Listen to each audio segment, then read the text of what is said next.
각이 살아있는 정치평론 시사정각 시작합니다. 오늘도 각이서는 두 분 모셨습니다. 김진전 중앙일보 논설위원, 최창렬 용인대 특임교수 두 분 나오셨습니다. 어서 오세요. 안녕하세요. 네, 첫 번째 주제와 먼저 보고 오겠습니다. 화면 주시죠. 반쪽 광복절 아니다. 결국 어제 광복절 경축식에 광복회와 개혁신당을 제외한 야권은 참석하지 않았습니다. 반쪽 행사였다는 평가가 많았는데 대통령실은 이 반쪽 행사라는 지적이 잘못된 표현이라고 반박을 했습니다. 원래 행사는 정부가 주최하는 거고 광복회만이 유일한 광복 주체는 아니라는 거죠. 어제 행사 또 대통령실의 입장 어떻게 보셨습니까?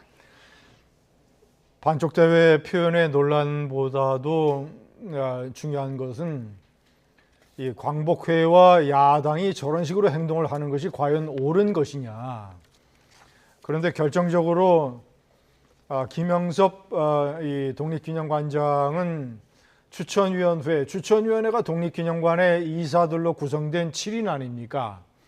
거기서 최고 점수를 받아서 단수 추천이 돼서 대통령이 임명을 한 사람이고, 만약에 그 사람에게 무슨 문제가 있었으면 아니 그 추천위원회에서 전부 다 걸렀을 거 아닙니까? 추천위원회 멤버 중에 한 사람이 이종찬 광복회장이고, 이종찬 광복회장이 밀었던 두 사람은 가장 낮은 점수를 받았어요.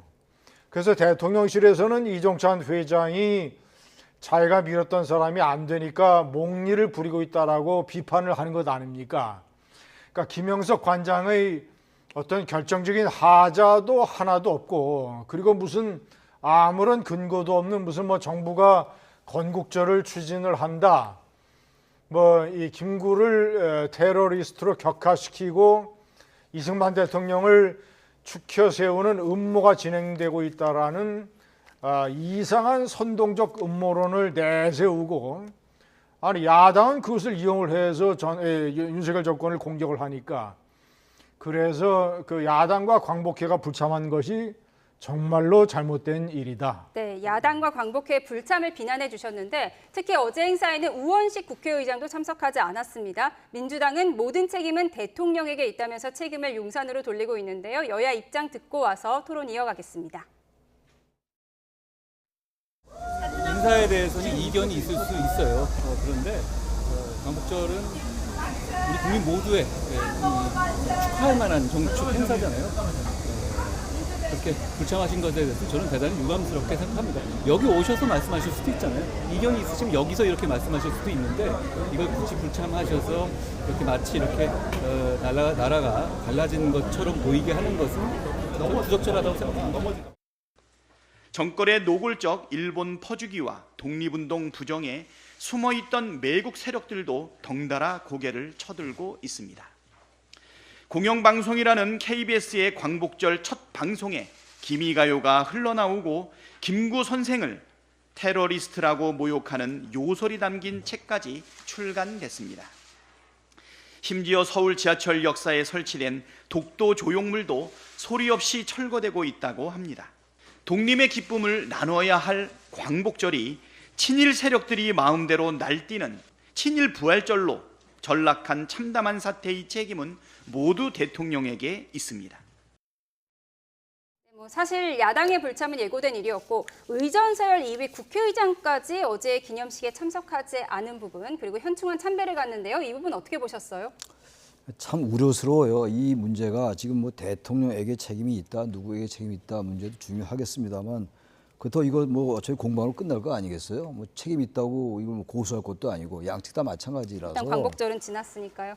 단순히 지나서가 아니라 어쨌든 간에 광복절이라는 이 대한민국 최대의 행사인데, 우리 대한민국이 국권을 회복했던 날이 1945년도 8월 15일이었잖아요. 일제의 압박, 35년의 압박을 뚫고 말이죠. 근데 이게 지금 어쨌든 야당, 여당은 물론이고 광복회와 정부 주체가 따로 열린 건 분명하단 말이죠. 이게 반쪽이다, 아니다, 어떻게 정의를 내릴 것인가 이런 건 중요한 게 아니고, 과연 이거 어떻게, 이게 지금 때마다 나온 얘기들이에요. 이 문제가. 이게 매년 8월 달이면은 정도의 차이지 건국절 논란 항상 나오고 말이죠. 정부는 물론 건국절 추진하지 않는다 얘기는 했습니다만 그 얘기 또 나오고 대통령실 있고. 입장은 추진한 적도 없는 계획을 철회할 수가 없다. 물론이죠. 그 라고 맞는 하고 얘기예요. 있군요. 근데 그 문제는 항상 이런 건국절에 대한 얘기가 이게 깔려 있어요. 지금 여야 사이에도 그렇고 글쎄 그걸 보수와 진보 사이라고 얘기를 해야 되는 게 맞는지 모르겠는데 어쨌든 이런 진영 간의 논란도 여기 같이 덧붙여 있는 거거든요. 네. 근데 이게 촉발됐던 게 아무튼 이제 김영석 독립기념관장의 인사부터 촉발됐어요. 이 자체에 대해서 누가 민우 후보가 2위 했다, 3위 했다 이건 정말 전혀 본질적인 문제가 아니라고 생각하고 지금 이제 우리가 좀 전반적으로 이거를 지금 여당이 나쁘다, 야당이 나쁘다, 뭐 대통령실이 책임 있다 이런 논란을 해가지고는 이게 문제가 해결될 일이 아닙니다. 이건 아니고 단지 우려스러운 건 말이죠. 앞으로도 이런 일이 계속될 수가 있다라는 건데 좀 그래서 저기 한동훈 대표가 이런 얘기를 했잖아요. 인사에 있어서 이견이 있을 수가 있다. 이 얘기는 김영석 독립기념관장의 인사에 좀 문제가 있다라고 해석할 여지가 좀 있어 보여요. 제 네. 개인적 생각에는. 아무튼 지금 그동안 역사 관련 단체들이 몇 개 있어요. 한국학중앙연구원이라든지 동북아 역사문화재단이라든지 동북아 역사재단이죠. 국사편찬위원회 이런 데인데 여기 전반적으로 있고 이런 기관들이 아니더라도 이른바 우리가 그 뉴라이트라고 부르는 뭐 이건 상당히 시간이 많이 걸리니까 일일이 얘기하기는 어렵다 하더라도 이 부분이 아무튼 기존에 우리가 갖고 있던 역사적인 사관과 많이 차이가 있는 것만은 분명해 보입니다. 네. 이 발언을 다 일일이 소개할 수는 없지만 네. 그러면서 특히 김영석 관장의 얘기가 1948년에 대한민국이 광복된 거다. 그리고 일본 국적이었다 그 당시는. 이거는 말이죠. 그때 우리의 국적이 없었죠. 일본 국적이다라고 얘기하는 얘기가 다른 거예요. 그러니까 충분히 문제가 제기될 수 있는 사안이라고요.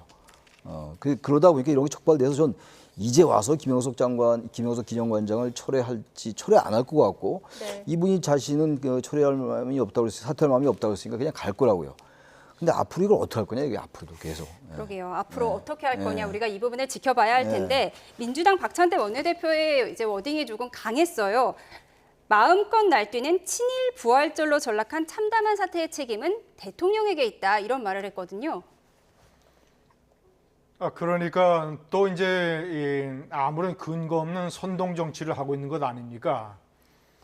광우병 선동 때 한미동맹 아주 극렬한 반미 이런 선동을 했었고 그리고 1년 전에 후쿠시마 오염수 이 파동 때 이때 오염 처리수 파동 이때도 뭐 끔찍한 반일 선동을 했는데 1년 만에 아무런 잘못이 없는 걸로 다 드러났지 않습니까? 방사능 검출이 거의 제로고 선동하는 것마다 역사적으로 실패하고 잘못된 것이라는 것이 다 드러난 지금 민주당을 중심으로 한 좌파 세력의 선동 정치 아니에요.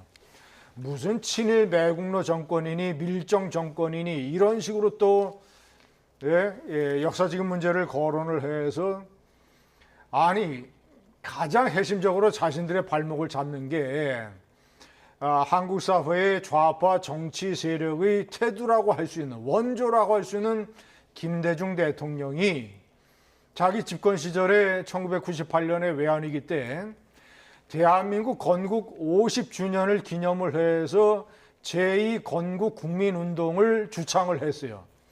김대중 대통령이 1948년 8월 15일을 대한민국의 건국으로 인정을 하고 단정을 하고 그게 제1건국이니까 제2건국운동을 하자고 아니 김대중 대통령이 다 얘기를 했는데 이제 와서 무슨 1948년 8월 15일이 건국이라는 것을 부정을 하면 어떤 이 독립운동과 건국의 역사의 주체가 이승만 대통령이 되니까 이런 식으로 계속 같은 역사 문제를 가지고 선동 정치를 하고 있는 겁니다. 네.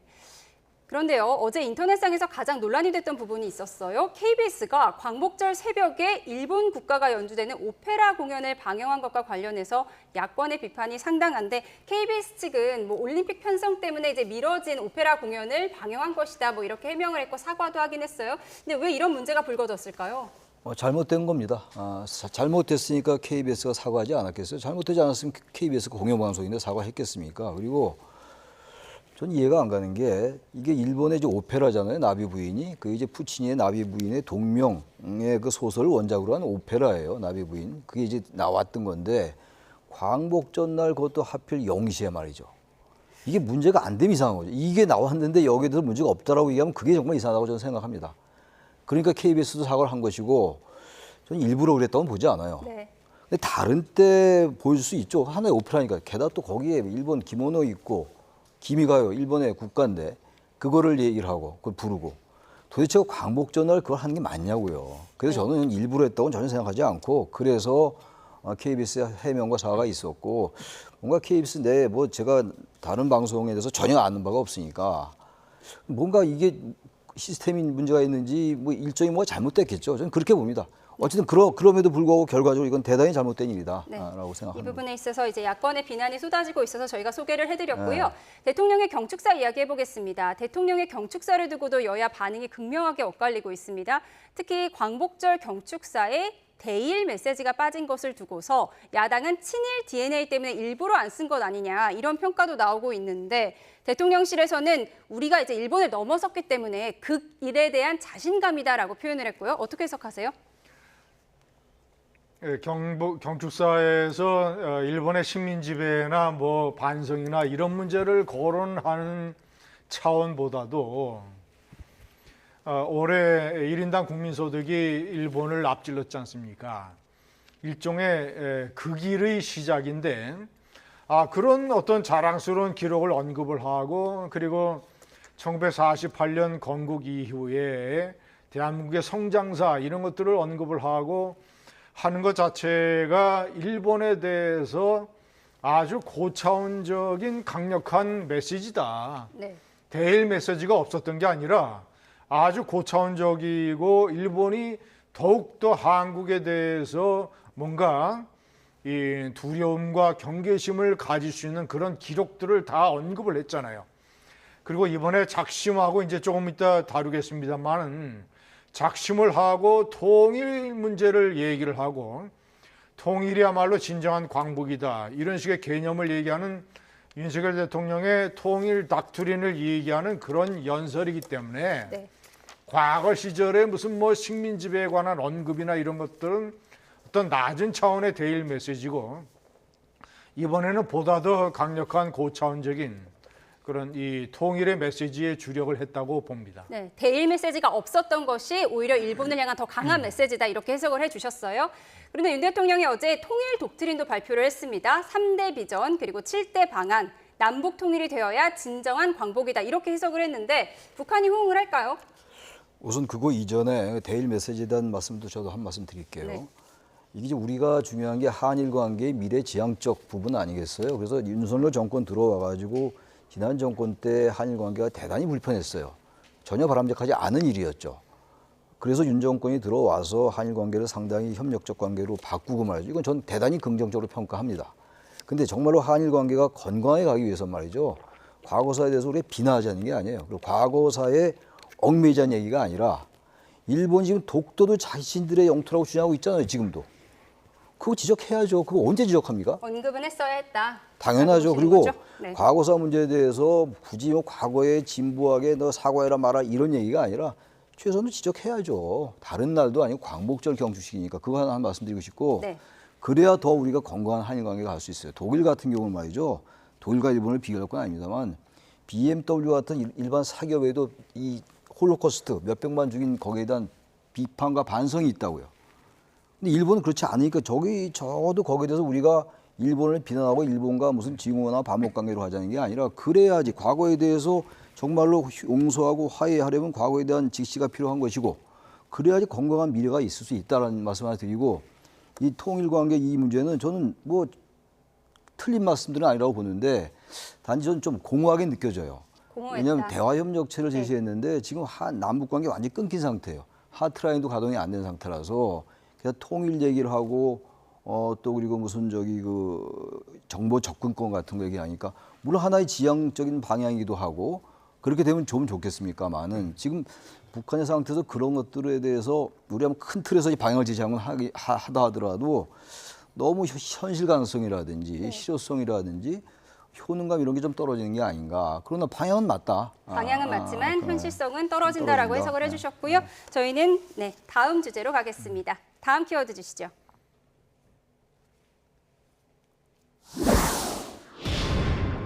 제명의 맞제명. 지난 목요일이었습니다. 민주당이 주도한 검사청문회 당시 권익위 간부 사망 사건을 거론하면서 민주당 전현희 의원이 김건희 여사를 살인자로 빗대서 논란이 커지고 있죠. 날이 지났지만 이 반응은 더 커지고 있습니다. 여야가 지금 격한 반응을 내놓고 있는데요. 어떻게 듣고 계세요? 아니 극단적인 선택을 한 권익위의 국장이 메모 형식의 유서를 남겼다는 거 아닙니까? 그런데 그 유서 내용이 정확하게 지금 공개가 되지 않고 있잖아요. 그런데 만약에 이 전현희 의원이나 야당이 주장하는 것처럼 김건희 여사 사건과 관련해서 엄청난 스트레스나 이런 것을 받아서 극단적인 선택을 했다면 제가 판단할 때는 이미 유서 내용이 상당 부분 알려지고 공개가 됐을 거예요.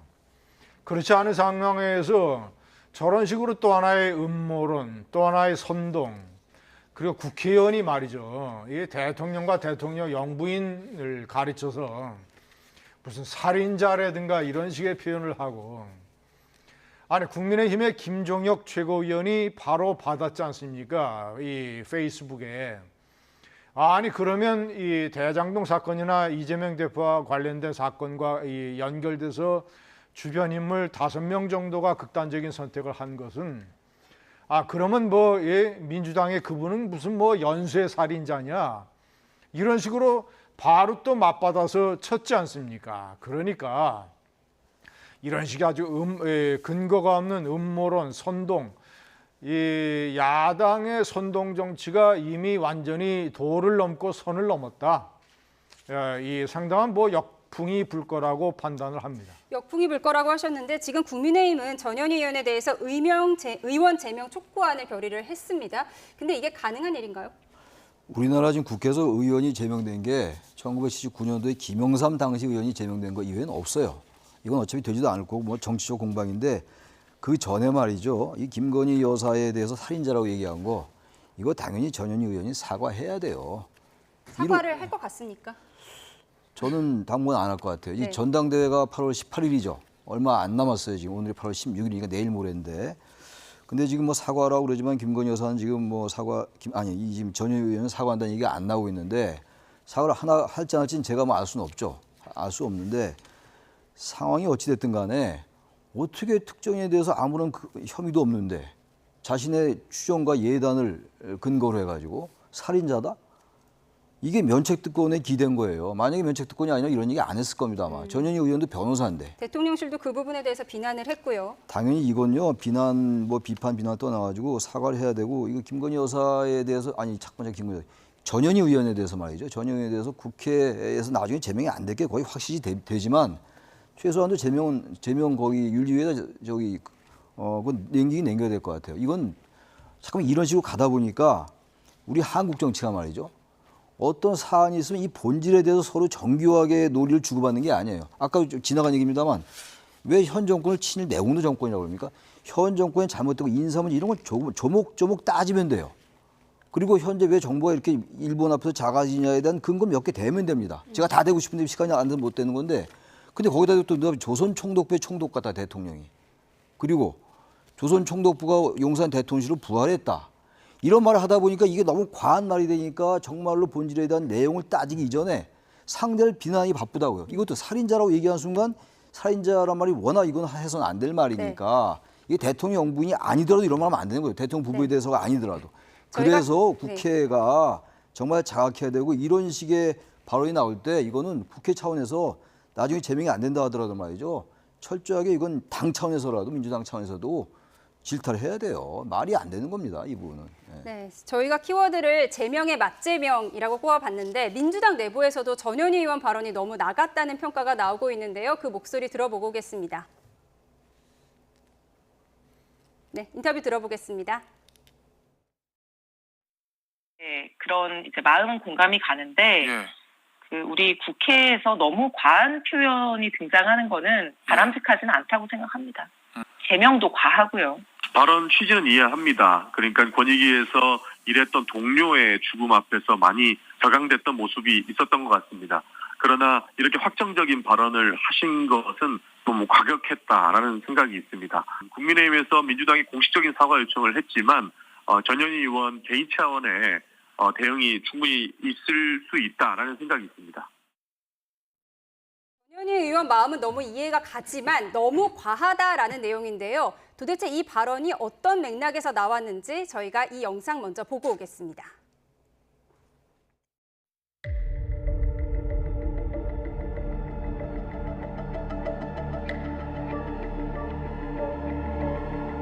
권익위 수뇌부가 김건희 윤석열 부부 비호하기 위해 유능하고 강직한 공직자 한 명이 억울하게 희생된 거다 이렇게 생각합니다.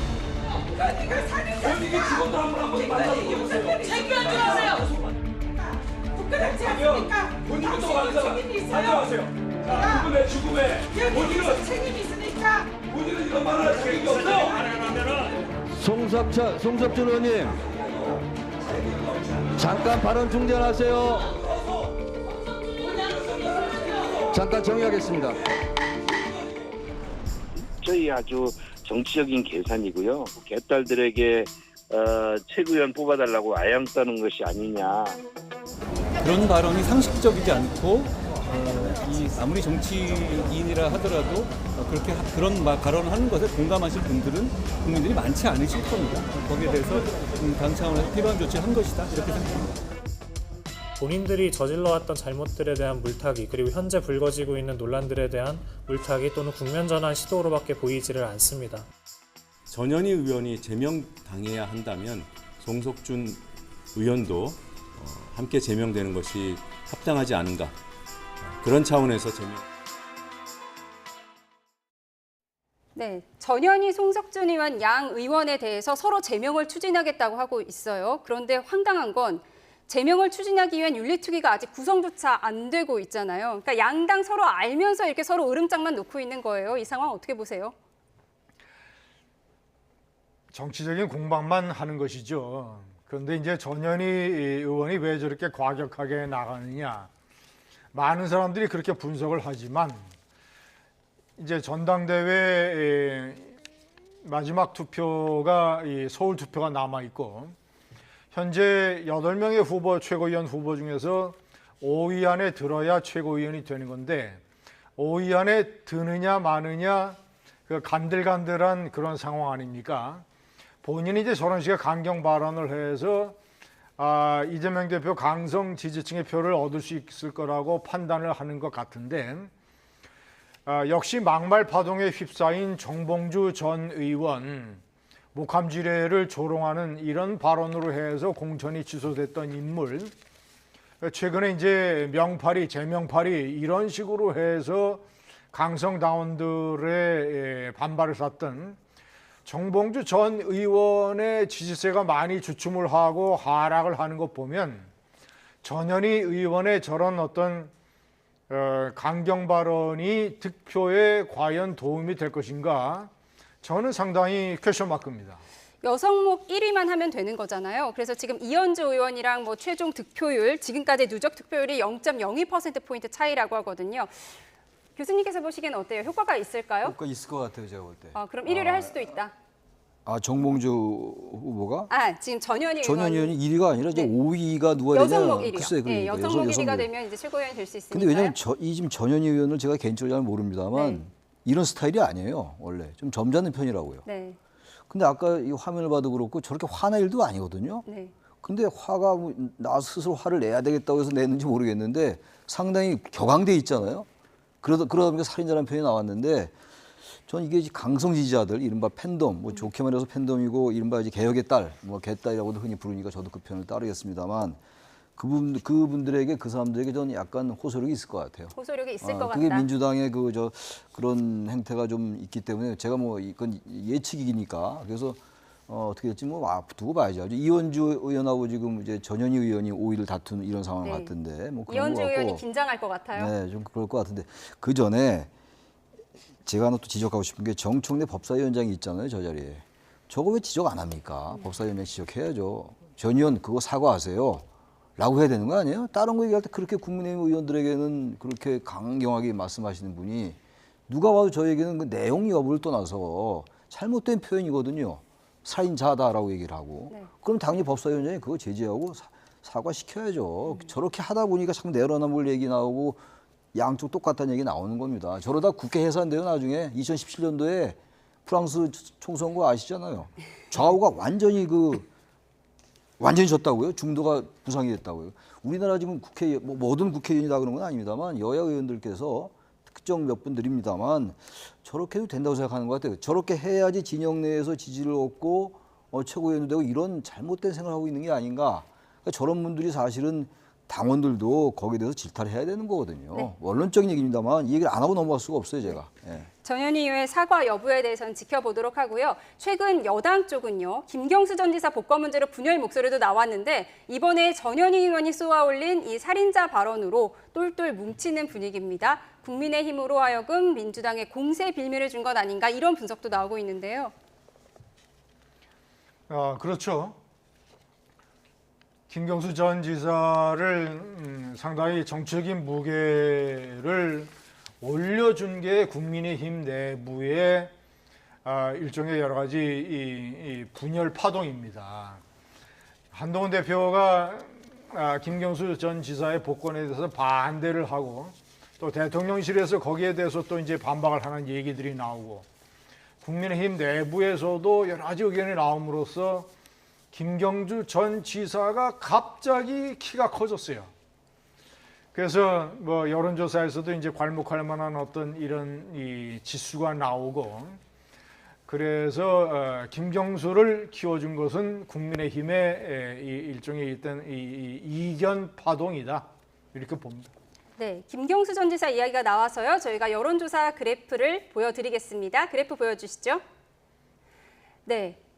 복권이 되고 첫 여론조사에서 김경수 전 지사 지금 차기 대선 후보 호감도 PK 지역에서 8.1%가 나왔어요. 상당히 의미 있는 수치 아닌가요? 생각보다는 지금 아직도 귀국도 아직 안 했잖아요. 네. 이제 해외에 있는데 저렇게 나온 거 보니까 이재명 대표의 이제 1심, 2심이 어떻게 될지 모르겠어요. 1심은 이제 올해 일부 이제 판결이 나올 거고 2심은 뭐 내년쯤 나오겠죠. 뭐 대법원 판결은 안 나올 것 같은데 대선 전에 말이죠. 그렇다 하더라도 그것까지 감안해서 생각한다면 김경수 전 의원이 전 지사가 네, PK 아닌 전 지역을 대상으로 했을 때 5.4%로 6위를 기록했습니다. 저도 상당한 거죠 지금. 저 얘기 나오자마자 복권 되자마자 저런 이제 지지율이 나오니까 아무튼간에 저기서 수치 자체는 절대 수치는 낮지만 저건 굉장히 의미가 있는 것 같아요. 야당 내에서 이재명 대표가 완전히 뭐 전 대표긴 합니다만 완전히 지금 일극 체제다라는 뭐 표현에 뭐 거의 100% 동의하는 상황인데 그럼에도 불구하고 정치라는 게 생물이거든요. 저분 뭐 어떠한 경로를 통해서 김경수 전 지사가 복권이 됐다 하더라도 대통령실에서 복권시킨 거 아닙니까? 한동훈 대표는 반대했던 건데 아무튼 이런 상황이라서 전 야당 내의 어떤 그 지형의 변화 이런 거 당장 지금은 예단하기 어려워요. 지금 뭐 워낙 이재명 대표 후보가 막강하기 때문에 압도적이기 때문에 별로 의미가 없을지 모르겠으나 정치라는 게 항상 변화하는 거라서 저건 의미가 있는 수치다라고 생각합니다. 네. 말씀드린 것처럼 이번 주에 김경수 전 지사가 복권이 됐고요. 이후 첫 여론조사가 있어서 저희가 소개를 해드렸습니다. 김경수 전 지사 복권 후 대권주자 지지율에서 5.4%의 지지를 기록하면서 6위를 차지했는데 이런 현상에 대해서 안철수 국민의힘 의원은 이런 말을 하기도 했습니다. 내용 듣고 오시죠. 지금 당장은 컨벤션 효과일 수 있고요. 그 다음에 이제 시간이 지나면서 이제 거기에 대해서 사람들이 우선은 지금은 이제 김경수라는 이름만 나와 있고 했던 행위에 대해서 아마 생각하시는 분은 많이 안 계실 겁니다. 근데 이런 것들이 이제 조금씩 나오기 시작하고 앞으로 행보에 대해서도 나오기 시작하면 거기에 대해서 국민들이 제대로 평가할 겁니다. 컨벤션 효과일 수도 있고 그리고 이후에 더 큰 영향력을 발휘할 수도 있다고 해석했는데 어떻게 보셨어요? 김경수 전 지사의 역할론. 일단은 몇 가지 중요한 변수가 있는데 첫째는 10월로 예정된 이재명 대표에 대한 두 가지 사건 1심 선고입니다.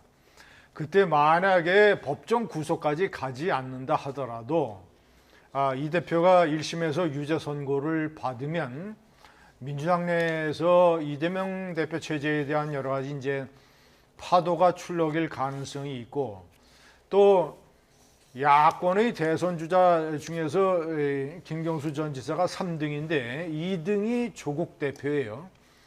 마찬가지로 조국 대표의 대법원 확정 판결이 나서 조국 대표가 감옥에 가게 되고 무대에서 사라지게 되면 그것이 또한 중요한 변수로 작용을 해서 김경수 전 지사의 지지율에 영향을 미칠 것이다.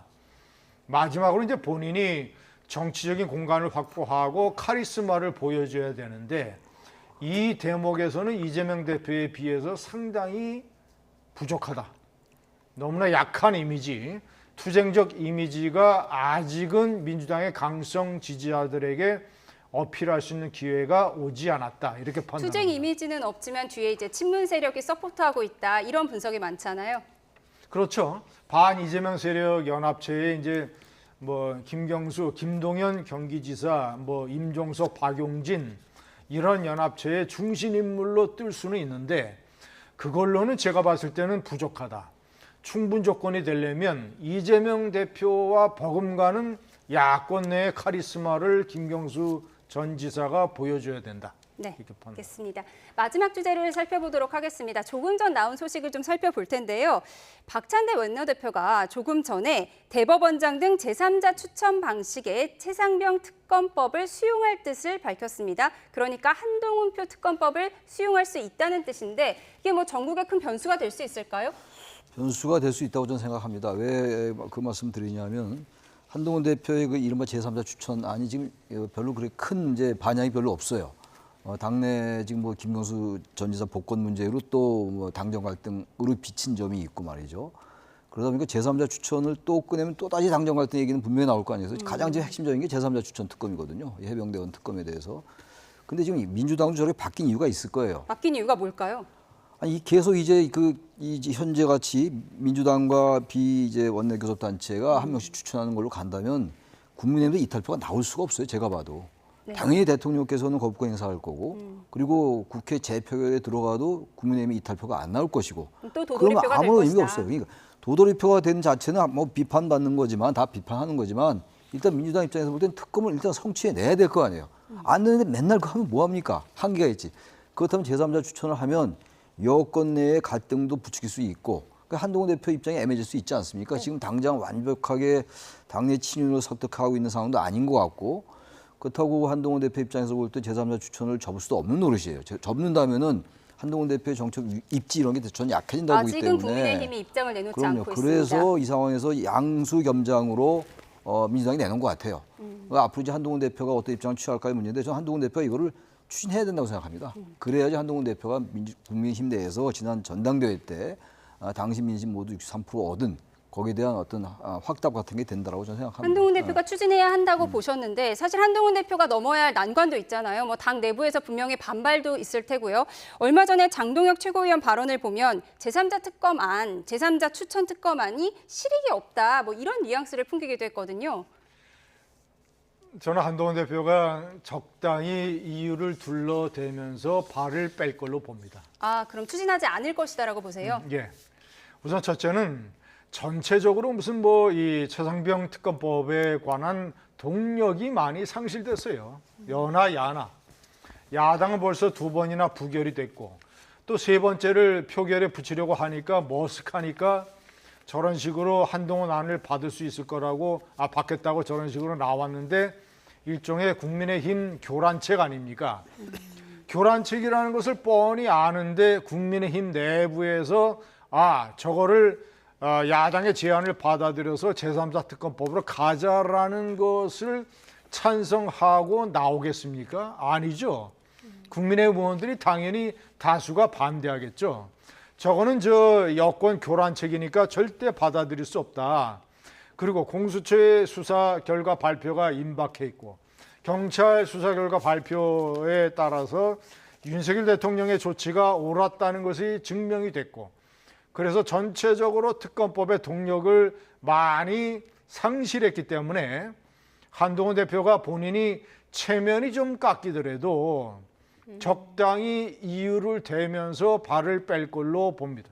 한동훈 대표가 발을 뺄 것이다라는 해석까지 들어봤습니다. 다시 한번 정리해드리면 박찬대 원내대표는 한동훈 대표가 말했던 제3자 추천 최혜병 특검법을 받아들일 뜻이 있다고 밝혔고요. 열흘 안에 답을 달라 이렇게 얘기를 하고 있습니다. 국민의힘은 아직은 답을 하지 않고 있는 상황이고요. 이 부분에 대해서 국민의힘 입장이 나오면 전해드리도록 하겠습니다. 오늘 전국 소식 여기서 줄이겠습니다. 두 분 말씀 감사합니다.